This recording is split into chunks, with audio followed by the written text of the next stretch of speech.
রাষ্ট্রীয় অতিথি ভবন যমুনায় দেশে চলমান সংকটের সার্বিক বিষয়ে আলোচনা করতে অন্তর্বর্তী সরকারের প্রধান উপদেষ্টা ডক্টর মোহাম্মদ ইউনূস আজ আরও 7টি রাজনৈতিক দলের সাথে বৈঠক করেছেন। যেমনটি আপনাদের জানাচ্ছিলাম, এই মুহূর্তে আমরা সরাসরি চলে যাচ্ছি সেখানে। তার সহযোগী দল সম্পর্কে যাদের বিরুদ্ধে অপরাধের সুনির্দিষ্ট অভিযোগ আছে তারা বিচারে আওতায় আসতে হবে। দল হিসেবে আওয়ামী লীগ সহ কোনো দলের দায় কতটুকু সেটাও বিচারিক প্রক্রিয়ার মধ্যে দিয়ে সম্পন্ন হতে হবে। আপনাদের সবাইকে ধন্যবাদ। আপনাদের অনেক ধন্যবাদ যে ধৈর্য ধরে আপনারা এতক্ষণ আছেন। আমরা আজকে প্রধান উপদেষ্টার আহ্বানে এসে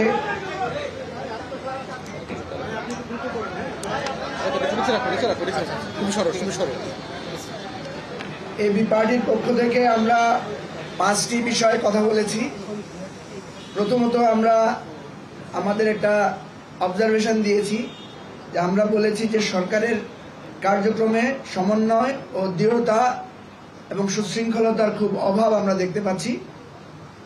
বিশেষ করে নুরুল হক নূর আহত হওয়া এবং চট্টগ্রাম বিশ্ববিদ্যালয়ে যে ঘটনা ঘটেছে সেখানে আমরা দেখেছি যে সরকার এবং আইন শৃঙ্খলা রক্ষাকারী বাহিনীর মধ্যে এক ধরনের সমন্বয় এবং নিয়ন্ত্রণ বা কর্তৃত্বের একটা ঘাটতি আছে।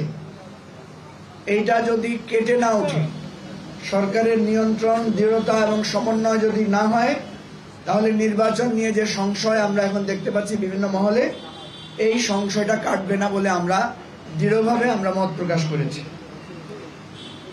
এবং যে ঘটনাগুলো একটার পর একটা ঘটছে, এটার মধ্য দিয়ে সরকারের কর্তৃত্ব প্রশ্নবিদ্ধ হচ্ছে।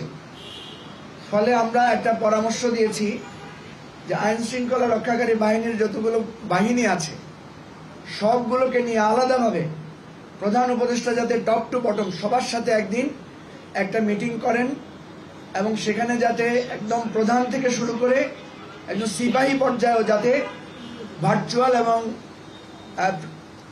ফিজিক্যাল এই যৌথ সমন্বয়ে যাতে ওনারা একটা মিটিং করেন এবং প্রফেসর ইউনূস যাতে তাদের সবাইকে এই রাষ্ট্রের এই আইন শৃঙ্খলা পরিস্থিতি রক্ষার ব্যাপারে দৃঢ়ভাবে ভূমিকা নেন, সেটা আমাদের অনুরোধ ছিল। দর্শক, যমুনায় প্রধান উপদেষ্টার সাথে বৈঠকের পর রাজনৈতিক দলগুলো সাংবাদিকদের ব্রিফ করছেন, আপনারা সরাসরি দেখছিলেন।